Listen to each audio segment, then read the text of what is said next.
We need to talk about Mercury pendulums because you'll find them in French crystal regulators, as you heard about before, or in certain true regulators, large wall clocks that you might find out there. In this case, we're looking at a French crystal regulator pendulum, and the mercury inside there, as in all of these mercury compensating pendulums, is designed to compensate for temperature changes. This is not to look pretty, this actually has a function. Because we talked about pendulum clocks, why they work, because a pendulum of a fixed length swings at a fixed rate.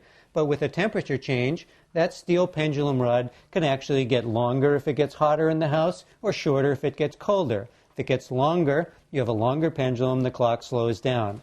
So one way to counteract that is to actually have two tubes of mercury inside, and as the temperature heats up, our pendulum wants to grow longer and slow down, but the mercury inside wants to expand upwards. And if you have the right amount of mercury in there, the amount that expands upwards compensates for the amount that the pendulum grows longer, and you maintain accuracy.